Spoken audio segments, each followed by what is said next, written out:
le chauve, il y a un mec qui veut rentrer avec la tournevis à la porte. Oh putain. Qui veut rentrer avec un tournevis, donc on va les voir.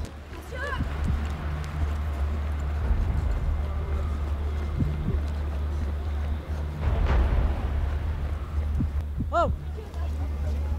Morgane, fais gaffe! Morgane! Je vais armer. Oh! Passe!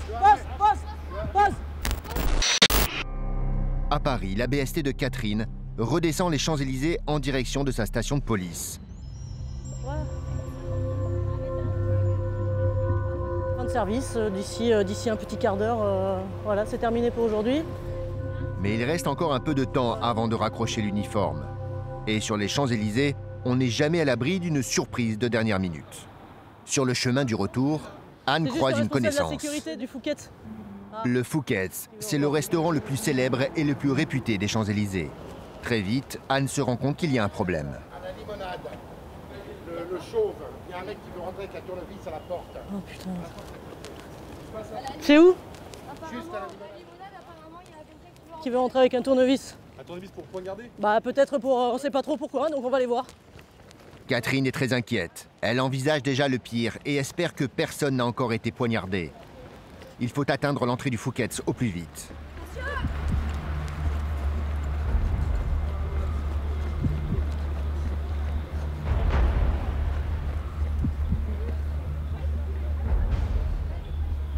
Oh! Morgane, fais gaffe! Morgane! Je vais armer. Oh! Passe! Pour échapper aux policiers, l'homme au tournevis prend des risques inconsidérés. Il manque de se faire écraser par une voiture. Armé d'un tournevis, il nous a menacés à plusieurs reprises avec le tournevis. L'homme est sur le point de leur échapper, mais par chance, il fait demi-tour. Il a contourné l'avenue et se dirige vers ce kiosque à journaux. C'est ici que Morgane, Johan et Anne viennent de le mettre à terre. C'est bon, interpellé! Mais au corps à corps, les policiers sont beaucoup plus exposés au danger. Son tournevis à la main, l'homme peut encore blesser, voire tuer en une fraction de seconde. Et même à 5 sur lui, l'interpellé se débat avec une férocité impressionnante. Ouais, il nous faut un véhicule, La première des rapidement. priorités, se saisir du tournevis et éviter un drame. Donne le tournevis. Donne-moi le tournevis, s'il te plaît. Si le coup avait été porté avec suffisamment de puissance, ce tournevis d'une quinzaine de centimètres aurait pu atteindre n'importe quel organe vital. J'ai le tournevis. Le danger est écarté, Catherine et ses collègues respirent. Vous reculez là. Tous ceux qui n'ont rien à faire, vous reculez. Vous reculez. Vous aussi. Il arrive, il est derrière. Reculez.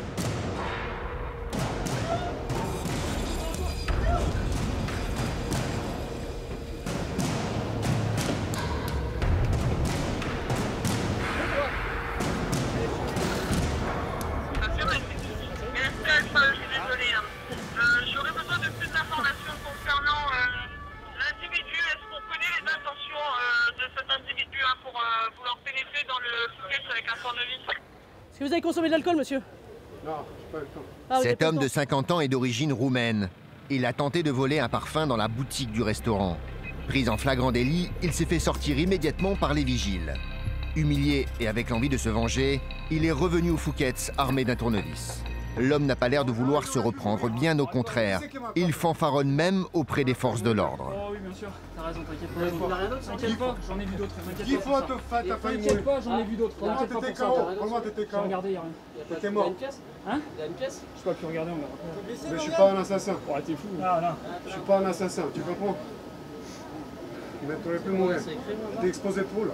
Ah, non. Mon tournevis, il était dans ton ventre. T'inquiète pas. Il était dans ton ventre. Bien sûr, Dans mais ton là, foie. là, il est où là? Il est où était le dans ton tournevis, foie, là il est où était le au-dessous de la tournevis, là ceinture. Bien sûr. En dessous de la ceinture, je l'avais pointé. T'as failli mourir.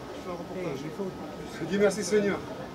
L'homme menotté continue de provoquer ouvertement les policiers sur le danger qu'ils ont encouru. Il n'en a peut-être pas conscience, mais il risque très gros. Concrètement, c'est pas nous qui allons qualifier l'infraction.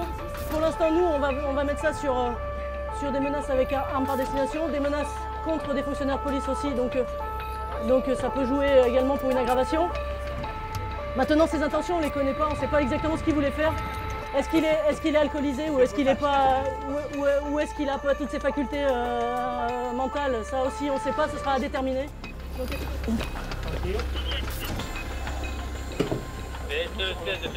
si, ils sont avec nous. Bah, il n'est pas étroqué.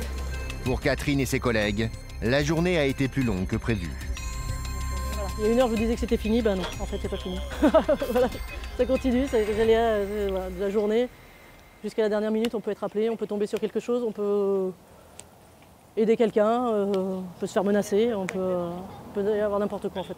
Le lendemain, Catherine apprendra qu'il n'a pas agi sous l'effet de l'alcool et que l'examen de comportement n'a signalé aucune déficience mentale. Son sort est désormais entre les mains de la police judiciaire qui le présentera devant un juge du parquet de Paris.